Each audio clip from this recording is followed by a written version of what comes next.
President Obama says he will not send American combat troops into Iraq, but he is expanding U.S. involvement in the latest crisis there. So what will their role be, and what is the best next move? Here to weigh in is the president's plan for Iraq, former chief spokesperson for the senior advisor to the coalition in Iraq during the George W. Bush administration, Dan Senor. Dan, 300 advisors. Does that seem like a good plan to you? Look, I think what the president said yesterday, he did lay out, to his credit, the strategic interest we have in Iraq. That basically Iraq and also Syria, up in flames in a critically important part of the region, is a terrible strategic play for the United States. However, the solution that he laid out struck me as woefully inadequate.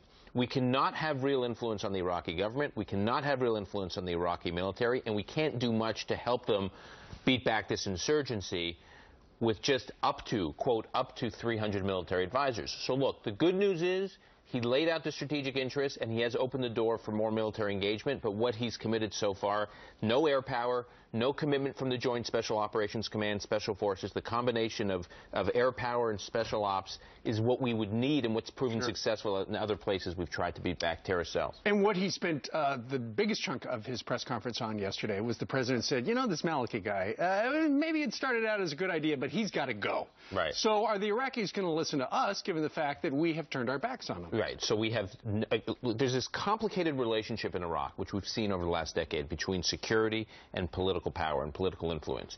If you provide security and can't work with the Iraqis in providing security, you can have very little influence. The peak of our influence there was during the surge, when we actually turned things around because we helped to provide security. Maliki right now has leverage. What's his leverage? Iran. Sure. The Iranian Revolutionary Guard Corps is basically in Iraq right now. They want to help me. So if we say, we're not going to help unless you do this or that, he can say, that's fine, I've got someone else to work with. So demanding political change from Iraq without providing military capability that can actually have the influence, I think will produce no results. Quick note here on the blaming of Maliki for the status of forces agreement not becoming word.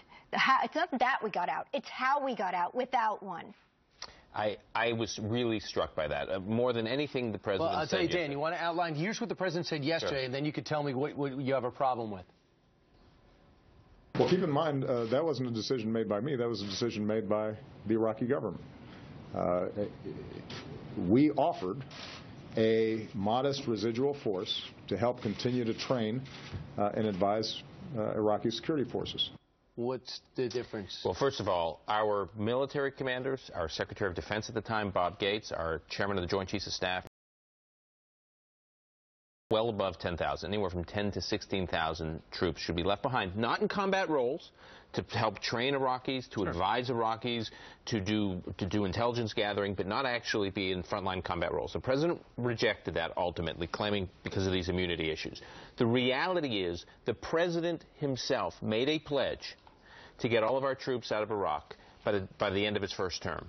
When he, in the fourth quarter of 2011, where he announced the full withdrawal, he said, I am fulfilling a pledge today that I made. It was about fulfilling his pledge. It wasn't about Maliki's failure to cut a deal. And if you look at what he and other senior officials said at the time, they're saying the Iraqi military is in great shape, it's proven, it's well trained, it's equipped, it can handle the situation. This is a success. This is a success. Now he didn't say at the time, my hands were tied, I had no choice, Maliki made me do this. He said at the time, this is my choice, it is a sign of our success. It was a victory lap at the time. He was checking a box, and that's what he's done. All right, Dan Romney, who you prepared for that debate, said that to him, and he said that I didn't want to leave 10,000 troops there. Right. Right. So, I mean, look, this was a campaign pledge, and he fulfilled it. It's a shame because the strategic interests and the human catastrophe at stake here are enormous for the United States. Dan Senor, nice to have you back on the couch. Hey, it's good to be here. Thanks for being here.